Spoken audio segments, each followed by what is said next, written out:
नमस्कार, आदाब, सत श्री अकाल। इंडिया 24/7 न्यूज़ के लिए मैं हरपाल सिंह फ्लोरा। कल अरविंद केजरीवाल दिल्ली के मुख्यमंत्री द्वारा एक प्रेस कॉन्फ्रेंस की गई, एक बयान दिया गया जिसकी वजह से उत्तर प्रदेश के सियासी हलकों में, उत्तर प्रदेश की राजनीति में हलचल मच गई है। हमने कभी सपने में भी नहीं सोचा था कि देश भर से लोगों का इतना प्यार और इतना विश्वास मिलेगा। इन 8 सालों में आपकी पार्टी ने दिल्ली में 3 बार सरकार बनाई है और पंजाब में मुख्य विपक्ष के रूप में उभर के आई है। लेकिन आज मैं एक बहुत महत्वपूर्ण ऐलान करने जा रहा हूं। आने वाले 2022 के विधानसभा चुनाव में आम आदमी पार्टी उत्तर प्रदेश में चुनाव लड़ेगी। तो अभी आपने सुना क्या कहा अरविंद केजरीवाल ने। 2022 में उत्तर प्रदेश विधानसभा चुनाव में आम आदमी पार्टी चुनाव लड़ने जा रही है। कितनी सीटों पर चुनाव लड़ेगी इसका अभी खुलासा नहीं हुआ है, लेकिन एक बात स्पष्ट है कि आने वाले चुनाव में उत्तर प्रदेश में एक बड़ा घमासान दिखाई देगा, जहां एसपी, बीएसपी, कांग्रेस ये सब एक विपक्ष की भूमिका निभा पाने में नाकामयाब रहे हैं। एक विपक्ष जो चुनौती देता है, उस चुनौती में जो विपक्षी पार्टियां हैं वो नाकामयाब रही हैं। लेकिन आम आदमी पार्टी की इस घोषणा के बाद शायद योगी आदित्यनाथ को फिर से सोचना पड़ेगा, फिर से एक बिसात बिछानी होगी, नए तरीके से, नए रूप से नए गणित बिठाने पड़ेंगे 2022 के विधानसभा चुनाव में, क्योंकि दिल्ली में आम आदमी पार्टी अपने आप में एक बहुत सशक्त रूप से उभर कर आई है। दिल्ली में आम आदमी पार्टी ने जिस तरीके से अपनी पकड़ बनाई है वो काबिले तारीफ है। हालांकि दिल्ली में जो सरकार रहती है, केंद्र होने की वजह से ज़्यादा शक्तियां नहीं हैं, ज़्यादा पावर नहीं है, काम करने की सीमाएं हैं। आम आदमी पार्टी हमेशा ये ब्लेम लगाती आई है भाजपा और केंद्र सरकार पे कि जो उनके लेफ्टिनेंट गवर्नर हैं दिल्ली में, उनके माध्यम से दिल्ली सरकार को काम नहीं करने दिया जा रहा है। दिल्ली में सरकार और एलजी के बीच में हमें टकराव देखने को मिले, लेकिन उसके बावजूद आम आदमी पार्टी काम करने में, लोगों तक अपनी पकड़ बनाने में कामयाब रही है। हालांकि यूपी के मुख्यमंत्री योगी आदित्यनाथ के बयानों में जो एक कॉन्फिडेंस दिखाई देता है, एक आत्मविश्वास दिखाई देता है, उससे लगता है कि वो आश्वस्त हैं कि 2022 का चुनाव वो आसानी से निकाल पाएंगे। देखिए आज का एक बयान योगी आदित्यनाथ का। उत्तर प्रदेश के अंदर कोई सोचता था? बड़े बड़े लोग घबराते थे, और किसी रोड से कोई माफिया गुजरता था तो बड़े बड़े लोग अपना रूप बदल देते थे।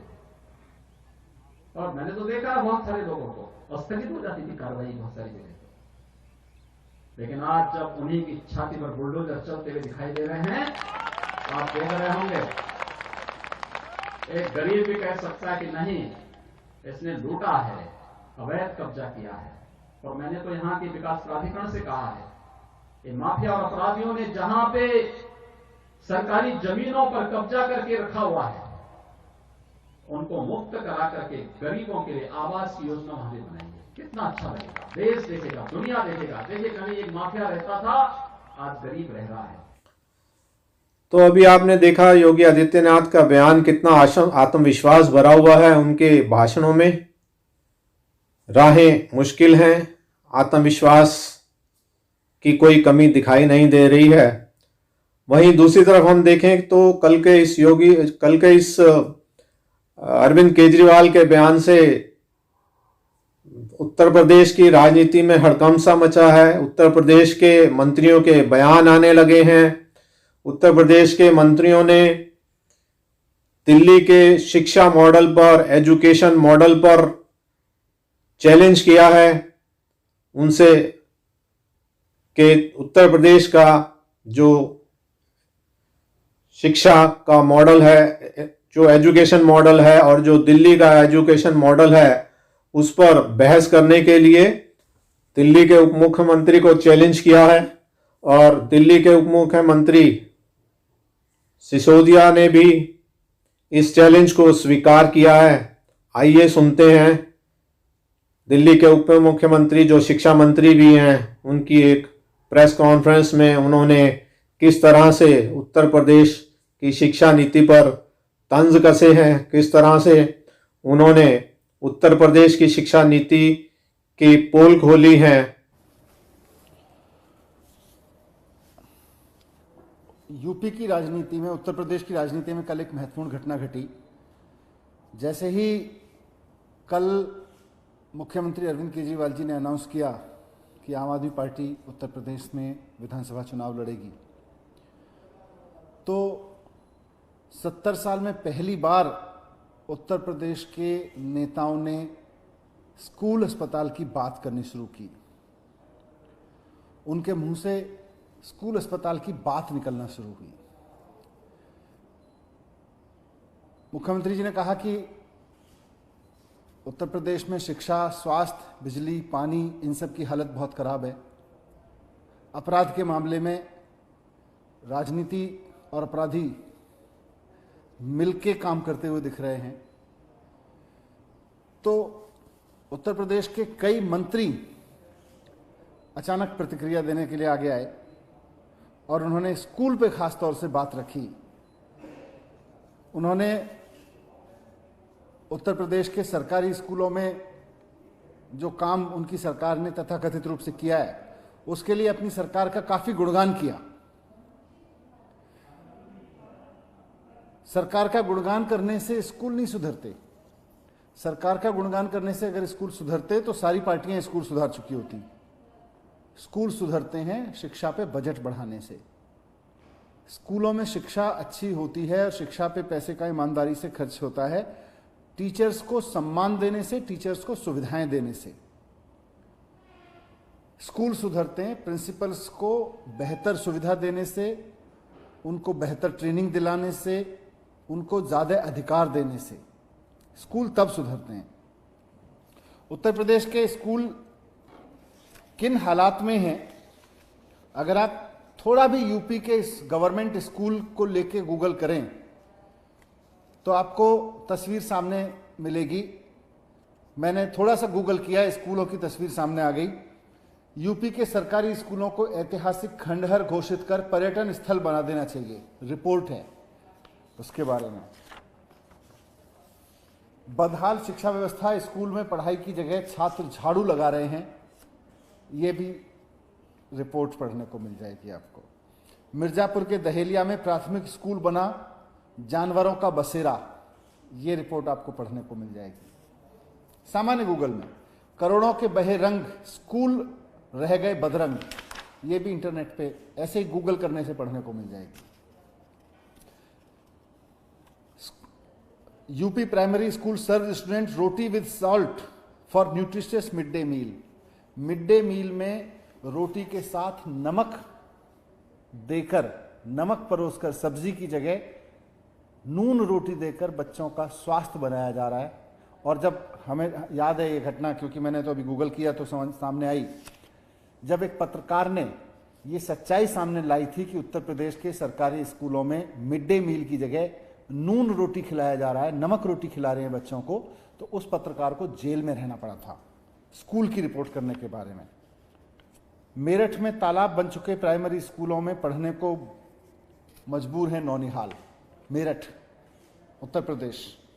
यूपी के 28,000 से ज्यादा स्कूल ऐसे जहां आज तक बिजली नहीं पहुंची।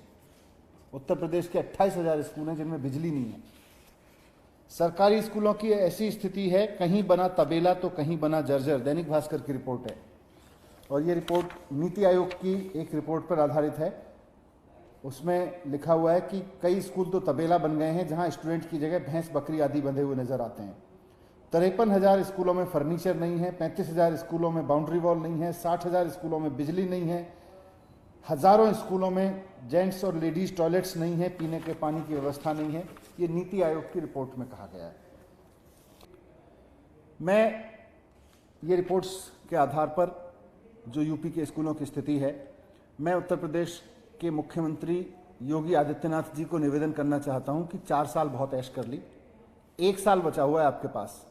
या तो आप उत्तर प्रदेश के स्कूलों की हालत ठीक कर दीजिए, उनकी इस तस्वीर को बदल दीजिए, नहीं तो 1 साल बाद जनता उत्तर प्रदेश की राजनीति बदल देगी और 1 साल बाद वहां आम आदमी पार्टी की सरकार बनेगी तो सरकार सरकारी स्कूलों को ठीक करके दिखाएगी। ये मैं आज आपको कहना चाहता हूं। कल जब मुख्यमंत्री अरविंद केजरीवाल जी ने उत्तर प्रदेश में चुनाव लड़ने का ऐलान किया, विधानसभा चुनाव लड़ने का ऐलान किया, तो उत्तर प्रदेश सरकार के कई मंत्री अचानक सामने आए। अच्छी बात है कि उन्होंने स्कूल कॉलेजेस के बारे में बात की, उन्होंने अस्पतालों के बारे में बात की। पहली बार उनके मुंह से स्कूल शब्द सुनना अच्छा लगा, स्कूल की बात सुनना अच्छा लगा। उन्होंने बहस की चुनौती दी। उन्होंने कहा कि हम दिल्ली के स्कूल मॉडल पर बहस करने को तैयार हैं। दिल्ली का स्कूल मॉडल बनाम उत्तर प्रदेश का स्कूल मॉडल, इस पे बहस करने को तैयार हैं। उन्होंने उत्तर प्रदेश सरकार के मंत्रियों ने, योगी जी के मंत्रियों ने मुझे चुनौती दी कि हम आके स्कूल देख लें, उत्तर प्रदेश के गांवों के स्कूल देख लें। मुझे ये दोनों चुनौतियां स्वीकार हैं। मैं आने वाले मंगलवार को, अगले हफ्ते यानी 22 दिसंबर को मंगलवार को मैं लखनऊ में रहूंगा। मैं सुबह लखनऊ पहुंच जाऊंगा। आप बता देना किससे बहस करनी है। योगी जी से बहस करनी है, शिक्षा मंत्री जी से बहस करनी है, सिद्धार्थनाथ सिंह जी से बहस करनी है, उप मुख्यमंत्री जी से बहस करनी है, किससे बहस करनी है, किससे ओपन डिबेट करनी है। उत्तर प्रदेश के सरकारी स्कूलों के बारे में और दिल्ली के सरकारी स्कूलों के बारे में मैं बहस करने के लिए आ रहा हूं। अच्छी बात है, एजुकेशन पे चर्चा होनी चाहिए। आपने बहस की चुनौती दी है, बस एक ही रिक्वेस्ट है, मुकर मत जाना, आप पीछे मत हट जाना। आपने बहस की चुनौती दी है, इस देश में शिक्षा पे बहस होनी चाहिए, बहस से, चुनौती से पीछे मत हट जाना। अब आप, ये मैं कहना चाहता हूं। दूसरा, आपने स्कूल देखने के लिए निमंत्रण दिया है। आप बता दीजिए कि पिछले 4 साल में आपकी सरकार ने कौन से 10 स्कूल ऐसे हैं जो गांवों के हैं, शानदार बनाए हैं, नए स्कूल बनाए हों, पुराने खराब स्कूलों की हालत ठीक की हो। 10 स्कूलों की लिस्ट जारी कर दीजिए, मैं जाना चाहूंगा। मैं चाहूंगा कि उत्तर प्रदेश के गांवों में जाके ऐसे स्कूल देखूं जहां आपकी सरकार ने पिछले 4 साल में उनकी तस्वीर बदली है, जहां से बच्चे आज कंपटीशन देके अच्छे एग्जाम में पास हो रहे हों, जहां के रिजल्ट सुधर गए हों। आप मुझे ऐसे 10 स्कूलों की लिस्ट बता दीजिए। मैं ज़्यादा नहीं पूछ रहा, आपने कई हजार स्कूलों की लिस्ट जारी की है। मुझे केवल 10 स्कूल बता दीजिए जहां आपने पिछले 4 साल में हालात सुधारे हों, स्कूल की बिल्डिंग सुधार दी हो, वहां के रिजल्ट सुधार दिए हों, वहां के टीचर्स को सुविधाएं दे दी हों, वहां के प्रिंसिपल को सुविधाएं दे दी हों। 10 स्कूल बता दीजिए। 10 में से कुछ स्कूल मैं गांव में आके देखना चाहूंगा।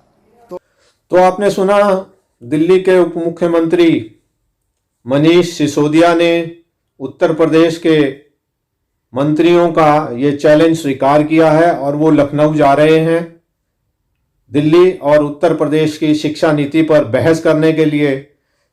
यदि आपने ध्यान से सुना हो तो उन्होंने एक बात और साथ में कही है कि मैं लखनऊ आ रहा हूं बहस करने के लिए, लेकिन अपनी बात से मुकर मत जाना।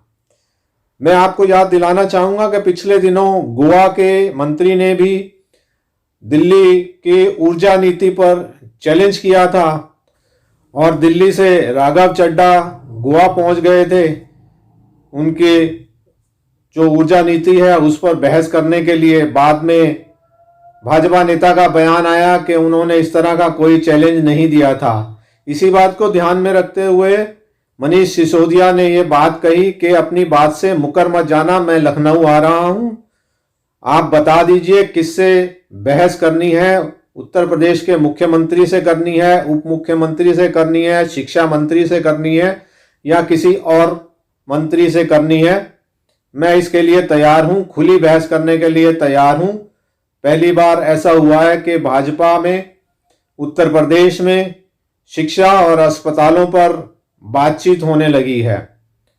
इस पूरे घटनाक्रम को अगर हम ध्यान से देखें तो इससे ये तो जाहिर होता है कि आम आदमी पार्टी के इस चुनाव लड़ने की घोषणा के बाद से उत्तर प्रदेश में एक हड़कंप सा मच गया है। वहां की राजनीति में एक खलबली सी मची है, जहां एसपी बीएसपी कांग्रेस दिखाई नहीं देती है, विपक्ष की भूमिका में कहीं दिखाई नहीं देती है।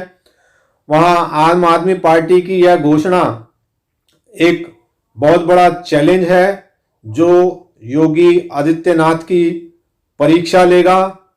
देखना है कि केंद्रीय भाजपा का नेतृत्व इसमें किस तरीके से अपना रोल निभा पाता है। उत्तर प्रदेश अपने आप में हिंदुस्तान का एक बहुत बड़ा राज्य है।